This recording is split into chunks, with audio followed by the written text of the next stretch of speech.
Tsaka tinan mo yung kulay ng Pasig River. Kulay brownish. After ng opening ng Binondo Intramuros Bridge, meron ding additional attractions na nag-await dito para sa mga bikers, residents, and mga park goers dito sa Manila. Ito po yung new linear park and pedestrian stairs of the iconic Binondo Intramuros Bridge. Action nito ay para mas mapabilis yung modes of mobility going in out dito sa Binondo Intramuros Bridge. So itong linear park naman ay additional attraction na merong mga bench and pavers na nagsiserve din ito as meetings, leisure, and recreational activities. So marami na rin mga estudyante ang pupunta dito para sa kanilang practice or iba pa mga events. Pero after itong mabuksan, kamusta na ba? Makikita mo dito sa video na halos binapoy. Tapos meron pa nga dito na taguan ng mga basura. Ginagawa siyang tambakan, and then amoy etchas na rin dito. Akala mo doon lang sa Quezon Bridge, pero hindi. Dito na rin. Level up na rin pala itong Jones Bridge dahil meron na itong naikabit na lights and sounds para mas magiging maganda ang pagpapasyal nyo dito sa Pasig River Esplanade. So ito yung unang nagbukas na meron na mga commercial shops dyan sa baba. Mayor Isko Moreno. Viewing platform ito para ang background nyo dyan sa Binondo Intramuros Bridge.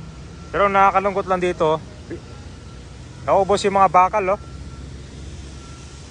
Habang sa katagalan, di na pwedeng upuan to katulad yan. Buti na lang buo pa. Katulad nito. Yan ba, katulad yan, oh. Wala na siyang mga bakal dito. Ito din yung mga kinahoy. Tapos benenta sa junk shop. Grabe, ubos, oh. Ang bilis, nakaraan. Meron pa dito yan, no? So ito po yung north viewing platform at meron pa itong isa doon malapit sa may Intramuros.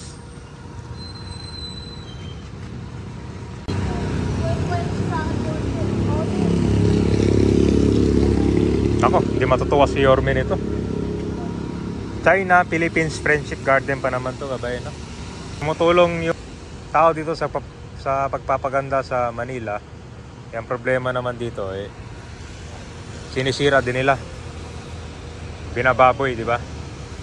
Sayang yung effort din ng pagpapaganda natin dito sa Manila. Kita mo naman ang ganda nitong viewing platform. Kita mo yung kabayan nun. Ito yung background mo dyan, no? Ito po yung China Aid Bridge Project ng Binondo Intramuros Bridge. Grabe.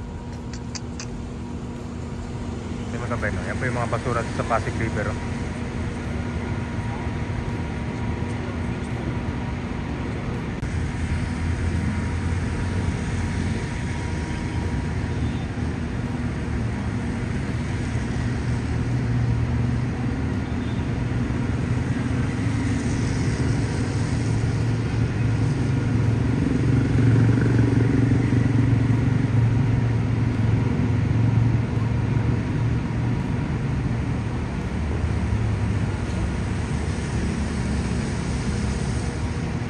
Nabutan ko to dati, itong ilalim ng Binondo Intramuros Bridge. Kita mo dyan, no? May mga tarapal, ginawang kwarto. Grabe. Talagang kung saan yung may bakante at saka walang bantay, ba, dyan yung tinatarget nila na gagawing mga squatting area, di ba? Napaka-sayang naman nun ng pagpapaganda kung ganyan na din yung gagawin. Tsaka tinan mo yung kulay ng Pasig River. Para sa dark chocolate. Grabe. Ito ilang beses na rin na-rehabilitate itong Pasig River. Ang problema talaga dito, disiplina ng mga tao.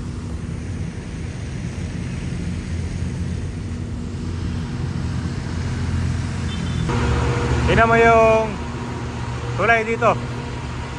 Tagtad ng mga sulat.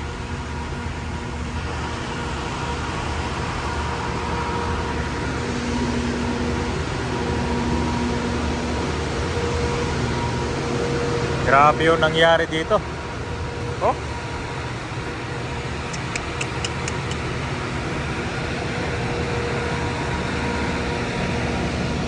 nila ginagawang blackboard to. Maganda pa yung pagkasulat ha.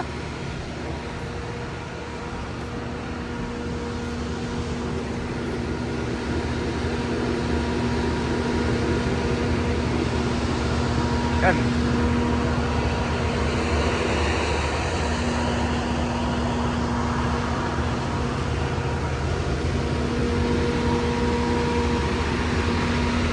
Bukas na pala itong hagdan dito. Kaya ko lang nadaanan to eh.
Mabuti lang dito, kompleto pa yung mga bakal. Sana hindi maubos yan. Yari na kasi talagang papangit ito kabayan. So nandito na tayo sa ilalim ng Binondo Intramuros Bridge. Ito pwede pang i-develop dito sa baba, no? Lagyan to ng mga artificial grass. Yan. So nagiging tambayan na lang kasi dito sa lugar na ito eh.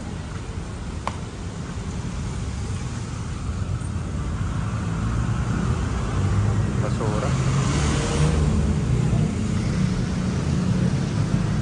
Yan yung problema ito kapag napapabayaan yung mga lugar dito ba. Tulad dito. Puno siya ng mga gamit yan. Grabe nangyari dito. Yan yung kabayan. Sobrang dugyot yan. Parang dinaanan ng bagyo. Literal na taguan ng mga tulongges. Kiyari na to.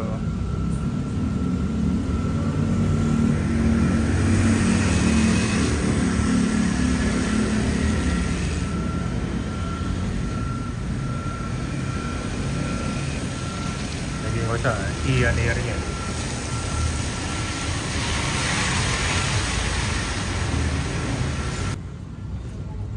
Kaya rin dito basta yung mga area ng patago, yung wala masyadong mga tao.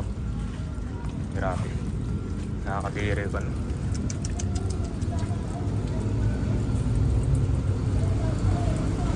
Ano mo? Kulay brown? Kulay brownish. Ayan ba yun no? So pag tumingin kayo sa kabila, akala nyo lang uy, ang ganda, grabe. Pero the other side naman, grabe ang dugyot, di ba? Nakakadiri oh.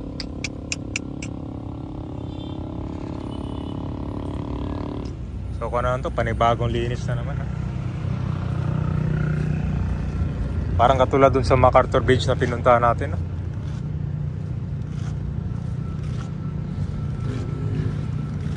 Nakalbo yung mga damo, naubos.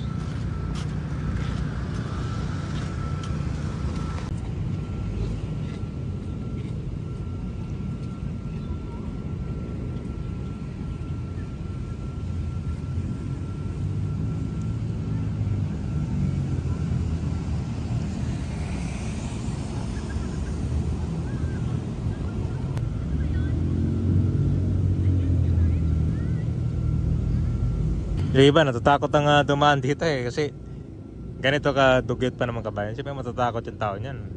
Tapos meron pang mga dumi dyan, di ba? Although may daanan naman talaga to pupunta dyan sa baba eh. Yung iba doon na lang sa kabila para mas maliwala sa malinis, saka mas mukhang safe dito kasi huwag na dumaan dito pag gabi, lalo pag maraming mga tambay dyan, no?